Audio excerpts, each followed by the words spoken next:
আসলাম আজকের একটা নতুন ভিডিও নিয়ে। কাছে দূরে দেশ বা দেশের বাইরে থেকে তোমরা যারা আমার ভিডিওটা দেখছো, তোমাদের সবাইকে আমার অন্তর থেকে অনেক ভালোবাসা। আশা করছি তোমরা খুব ভালো আছো এবং সুস্থ আছো। আজকে মনটা তো খুবই খারাপ, তার কারণ হচ্ছে আজকে আমরা চলে যাচ্ছি বাড়িতে। আর অনেক দিন পরে এবার মামার বাড়ি আসলাম, আর আসবো আবার কবে তার ঠিক নেই, কারণ আয়ুষের তো আইএসসি হবে, তারপরে তো আসবো, তো 26 সালের পরে আবার আসা হবে। তো তার মাঝখানে তো মামুনি হয়তো আসতে পারে, কিন্তু আমার আর আয়ুষের আসা হবে না এখন। তো তার জন্য মনটা অনেক খারাপ, সবাইকে ছেড়ে চলে যেতে হচ্ছে।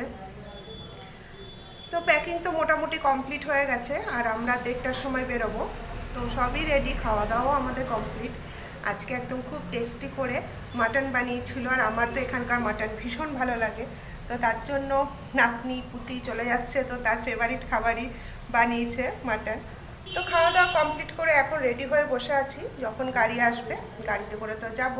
আর এখান থেকে তো অনেকটাই টাইম লাগে, মানে ইন্ডিয়া বর্ডার আর কি, অনেকটাই টাইম লাগে। তো তার জন্য আগের থেকেই বেরোবো, মানে ওই অনেকটা টাইম, মানে ওই 1.5 ঘন্টার মতো তো লাগবেই। তো 1.5 ঘন্টা না, 1 ঘন্টা 15-20 মিনিট আর কি লাগবেই। তো তার জন্য গাড়ি আসবে, সঙ্গে সঙ্গে বেরিয়ে যাবো। আর 3টেতে হচ্ছে ট্রেন। তো দেখা যাক কি হয় না হয়, সবই তোমাদের সাথে শেয়ার করছি। আর ঠিক আছে, চলো।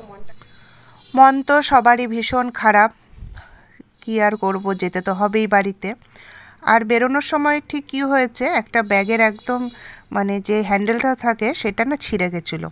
তো তার জন্য সব জিনিসগুলো আমরা কি করেছিলাম, আরেকটা ব্যাগের মধ্যে সব ট্রান্সফার করছিলাম তাড়াতাড়ি তাড়াতাড়ি করে। তার কারণ হচ্ছে বেরোনোর তো টাইম হয়ে যাচ্ছিল।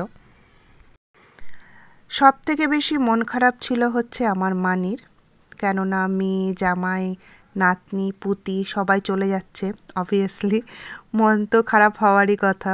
আর যখন গাড়িটা ছেড়ে দিয়েছিল তখন এত মনটা খারাপ লাগছিল আমার দিদাকে দেখে, যে কি বলবো।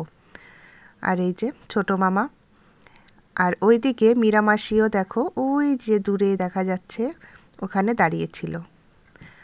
তো তারপরে গাড়ি চলছে। আর এই নদীটা হচ্ছে বুড়ি নদী। যখন আমরা মামার বাড়িতে এসেছিলাম তখন মানে এই জায়গাটাতে তোমাদেরকে দেখিয়েছিলাম। এইবারের মতো এইরকম মামার বাড়িতে কোনোদিনই আমরা কাটাইনি। আসলে কি হয়েছে, প্রত্যেক দিনই প্রায় আমরা কোথাও না কোথাও ঘুরতে গেছি। মানে আমরা যে মামার বাড়ি এসেছি একটু সময় কাটাবো, ঠিক সেইভাবে সময় আমরা পাইনি। তোমরা তো দেখেছোই, প্রায় প্রত্যেক দিনই আমরা কোথাও না কোথাও ঘুরতে গেছি। আর এই যে চলে আসলাম বিরাটনগরে। আর তোমরা দেখতেই পাচ্ছ এই যে দূরে যে ব্লু কালারের যে বিল্ডিংটা, সেটা হচ্ছে ভাটভাটানি মল। তোমাদের সাথে শেয়ার করেছি আমি এই মলটা। তো মনটা খুবই খারাপ লাগছে, 2 বছর পর আসলাম। আর আগে তো বছরে একবার করে আসতামই, আবার কখনো কখনো বছরে 2বারও চলে আসতাম। কিন্তু ওই যে আয়ুষের পড়াশোনার জন্য 2 বছর পর আসলাম, আবার সে 26 সালে আসবো। কিছু করার নেই, সামনে উচ্চ মাধ্যমিক পরীক্ষা, কিভাবে আসবো, তাই না? এই যে এবার ঢুকে গেছি আমরা বর্ডারে, আর এখন আমরা বর্ডার ক্রস করছি। এই দিকটা হচ্ছে রানী, আর মানে নেপাল যে বর্ডারটা সেটা হচ্ছে রানী, আর ইন্ডিয়া বর্ডারটা হচ্ছে যোগবানি, যেটা বিহারে পড়ে। আর এই যে এখানে তো সবসময় জ্যাম থাকবেই, এর জন্যই তো কী যে বলবো, মানে কতক্ষণ যে বসে থাকতে হয় এই জ্যামের মধ্যে। তো সেই জ্যামেই বসে আছি, যাওয়ার সময়ও আটকেছিলাম জ্যামে। তারপর জ্যাম ক্রস করে এখন আমরা ঢুকছি স্টেশনে। আর ওই যে লেখা আছে যোগবানি, তো যোগবানি স্টেশনে ঢুকে যাচ্ছি। আর এখানে তো প্রচুর রকমের ফল পাওয়া যায়, তোমাদেরকে আমি যাওয়ার সময়ই বলেছিলাম। তো এখান থেকেই সব ফল নিয়ে যাওয়া হয়। স্টেশনে ঢুকে গেছি, আর এই হচ্ছে আমাদের ট্রেন, এই ট্রেনেই যাব। স্টেশনে এসে দেখি আর এক মামার ফ্যামিলি এসেছে, মানে পাড়াতুতো মামা আর কি ওখানকার। তো তারাও হচ্ছে কলকাতা যাচ্ছে, তো এই ট্রেনই আমাদের সাথেই যাবে তারা। তারপর এই যে ট্রেনে বসে আছি, আর আমার একটা না মাসির আসার কথা আমাদের সাথে দেখা করতে। এই মাসিটার হচ্ছে যোগবানিতেই বাড়ি, তো প্রত্যেকবারই ও দেখা করতে আসে। আর এই হচ্ছে সেই মাসি, এর নাম হচ্ছে পম্পি। মানে ও আর কি আমার থেকে মাত্র 6 মাসের বড়। তো মাসি তো মাসি হয়, যদিও ডাকি না, ওকে নাম ধরেই ডাকি। আমার কিন্তু অনেক দিন আগে একটা ভিডিওতে ওকে কিন্তু আমি দেখিয়েছিলাম, ও যখন বর্ধমানে এসেছিল। তারপরে এই যে ট্রেন ছেড়ে দিয়েছে আর যোগবাণী স্টেশন আমরা পেরিয়ে যাচ্ছি। এরপর যে স্টেশনগুলোতে দাঁড়াবে এই ট্রেনটা সেটা হচ্ছে ফরবিশগঞ্জ, আরারিয়া, তারপর পূর্ণিয়া, তারপর কাঠিয়ার। আর এই কাঠিয়ারে আমরা সবসময় চা খাই। আর পূর্ণিয়াতে কিন্তু খুব ভালো সমোসা পাওয়া যায়, মানে সিঙ্গারা আর কি। তো পূর্ণিয়াতে আসলে আমরা সমোসা প্রত্যেকবারই খাই, ভীষণ ভীষণ ভালো, সেই ছোটো থেকেই আমরা খেয়ে আসছি। আর কাঠিয়ারের জন্য ওয়েট করছি কখন কাঠিয়ার আসবে আর আমরা চা খাবো। তো এই যে কাঠিয়ারে চলে এসেছে আর পাপা চা নিয়েও চলে এসেছে। আগের বার তো এত বাজে চা ছিল যে কি বলবো, কিন্তু এইবারে চাটা ভীষণ ভীষণ টেস্টি ছিল। তো আর এই জিনিসগুলো পম্পি দিয়েছে, স্ন্যাক্স আছে এখানে। আর পম্পি তো প্রত্যেকবারই এইরকম বড় বড় প্লাস্টিকে করে করে নানা রকমের খাবার দিয়ে যায়।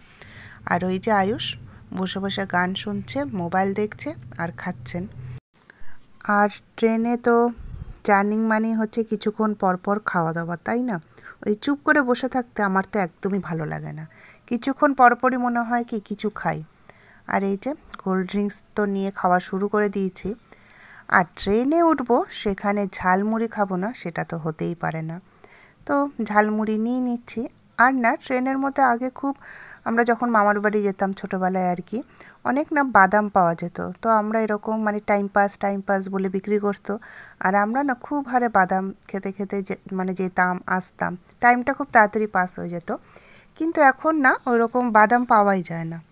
আর এই দেখো এখানে কেন বলো তো ভিডিওটা করেছি, ফোনপে করা আছে দেখো ওনার কাছে। তো এটা বেশ দেখে ভালো লাগলো, তাই একটু ভিডিও করে নিলাম। ঝালমুড়িওয়ালার কাছে ফোনপে। তো উনি বলছে যে হ্যাঁ অনেক সময় খুচরো থাকে না বলে এরকম আমি করেছি। আর এই বাচ্চাটাকে দেখো, ভীষণ কিউট। তবে এটা হচ্ছে অন্য যাত্রী আর কি। তো বসেছিল, আমি একটু ভিডিও করে নিলাম ওরও। আর এরপরে বসে গেলাম ডিনার করতে। আর আজকে আছে হচ্ছে এখানে রসমালাই, আছে লুচি, আলু ভাজা আর আলুর দম। ব্যাস খেয়ে তারপরে শুয়ে পড়বো। চলে আসলাম বর্ধমানে। 1:45 থেকে 1টার মধ্যে এই ট্রেনটার মানে কলকাতা যোগবাণী এক্সপ্রেস বর্ধমানে ঢোকার টাইম। সেখানে ঢুকেছে প্রায় 2:15-তে। আর আমাদেরকে তো এখানে একটা কাকু আছে, সেই কাকু হচ্ছে আমাদের স্টেশনে নিয়ে আসে এবং যত রাত্রি হোক না কেন ফোন করে দিই, স্টেশন থেকে নিয়ে যায়। সে নেপাল থেকে আমাদের বাড়ি যেই আসুক না কেন, যত রাতই হোক না কেন, উনি কিন্তু এসে এখান থেকে নিয়ে যায়। আসলে আমাদের বাড়ির থেকে স্টেশন অনেকটাই দূর, প্রায় 6-7 কিলোমিটার। তো এখান থেকে মানে টোটো তো প্রচুর থাকে, কিন্তু আমরা ঠিক অত রাত্রে রিস্ক পাই না আর কি। তো তার জন্য ওই কাকুকে বলে দিই, ওই কাকুই এসে আমাদেরকে নিয়ে যায়। তো এই যে বর্ধমান স্টেশন রাত্রিবেলা তোমাদেরকে একটুখানি ঘুরিয়ে দেখিয়ে দিলাম। আর কাকুটা তো সেই মোটামুটি 12:30 থেকে আমাদের জন্য এখানে মানে স্টেশনে বসে ওয়েট করছিল।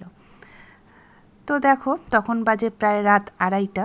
রাত 2:30টায় তোমাদেরকে একটু বর্ধমান শহরটা হালকা করে দেখিয়ে দিচ্ছি। ভিডিওটা কেমন লাগলো কমেন্ট করো, অবশ্যই একটা লাইক দিয়ে দিও। ঠিক আছে, তাহলে পরের দিন আসছি আরেকটা নতুন ভিডিও নিয়ে।